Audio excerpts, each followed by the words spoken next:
कहानी सच्ची दोस्ती की ताकत। गांव के एक छोटे से किनारे पर, जहां हर सुबह सूरज की किरणें फूलों पर झिलम इलाती थीं, वहां एक प्यारा सा बच्चा था जिसका नाम था राघव। राघव बहुत ही जिंदादिल और खुशमिजाज लड़का था। उसे खेलना बहुत पसंद था, लेकिन उसे सबसे ज्यादा पसंद था अपने बगल में रहने वाली उसकी दोस्त नंदिनी के साथ खेलना। नंदिनी एक चुलबुली लड़की थी। उसके बाल हमेशा बंधे रहते थे और उसकी आंखों चिंगारी भरी रहती थी।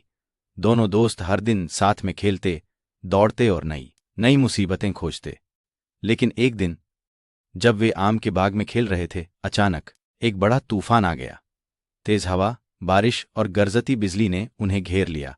राघव, हमें घर जाना चाहिए, नंदिनी चिल्लाई। नहीं, हम छिप सकते हैं, राघव ने कहा और वह एक बड़े पेड़ के नीचे दौड़ा।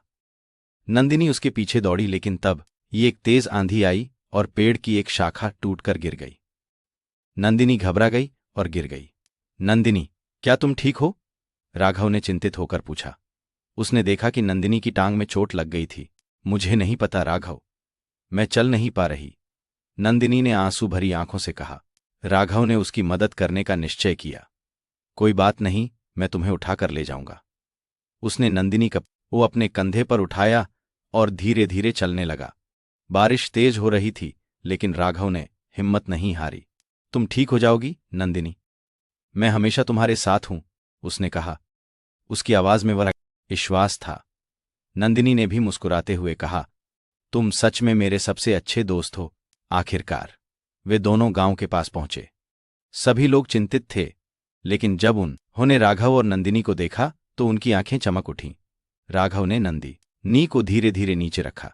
गांव के डॉक्टर ने तुरंत उसकी जांच की और कोई चिंता की बात नहीं है, बस आराम करो, तुम जल्दी ठीक हो जाओगी। राघव ने राहत की सांस ली। मैं तुम्हारे पास रहूंगा नंदिनी, तुम कभी अकेली नहीं हो, उसने वादा किया। कुछ दिनों बाद नंदिनी ठीक हो गई। वह फिर से खेलने के लिए तैयार थी। दोनों ने फिर से अपने खेलों की शुरुआत की, लेकिन इस बार उन्होंने एक नया खेल शुरू किया, सच्ची दोस्ती का खेल। इसमें वे हमेशा एक दूसरे की मदद करते थे और किसी भी मुसीबत का सामना मिलकर करते थे। गांव के बच्चे भी उनके साथ खेलने लगे।